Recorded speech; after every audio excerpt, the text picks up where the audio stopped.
But tell me why, for example, San Francisco did not build shelters. Well, this was, of course, a huge mystery, right? I mean, yeah, I mean, one of my favorite graphs I produced, I show a graph that just shows the homeless population divided like bar charts of different cities, New York, San Francisco. Let's just take those two, and it's a stacked bar chart, so you can see what share of the homeless population is sheltered and what share is unsheltered. And in San Francisco, it's about a third sheltered and two-thirds unsheltered.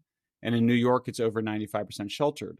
Now, the conventional wisdom kind of goes, well, that's because it's cold in New York. But in truth, warm areas like San Francisco could easily require people to stay in shelter. And in fact, if New York didn't require it, there would be more unsheltered people on the streets. And so that's the the fundamental requirement thing. the requirement doesn't end in the spring and summer, right? That's correct. Permanent requirement, right? That's right.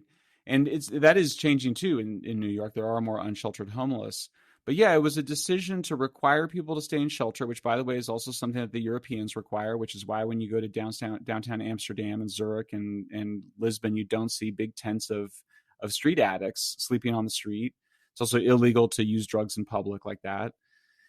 So yeah, I mean, it took a fair amount of sleuthing, but I was basically able to track down the major players that have over the years argued for diverting any money that could have gone into shelters into what's called permanent supportive housing, which is also under the brand Housing First. Now, Housing First is official federal U.S. government policy, but it doesn't mean that cities can't fund sufficient shelter. And so that's why you see this big difference between New York and San Francisco.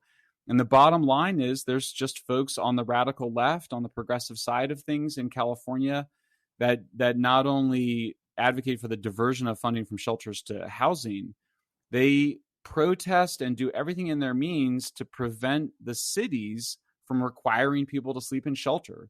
That's much of what the San Francisco Coalition on Homelessness does.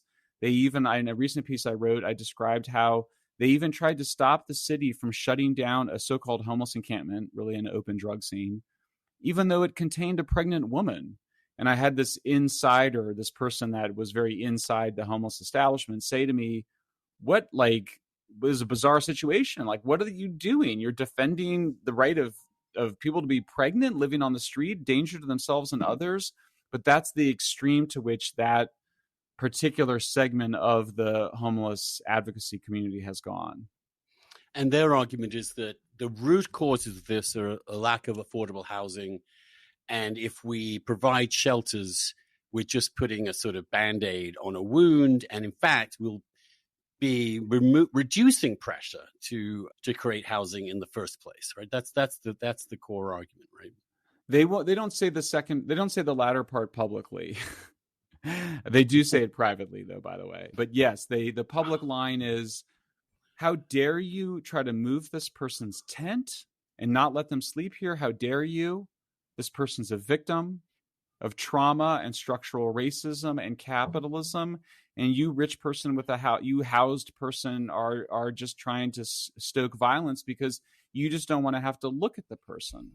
And that line of attack, which I personally experienced naturally as researching the book, is so potent that it has succeeded in allowing the growth of unsheltered homelessness in San Francisco over the last 30 years.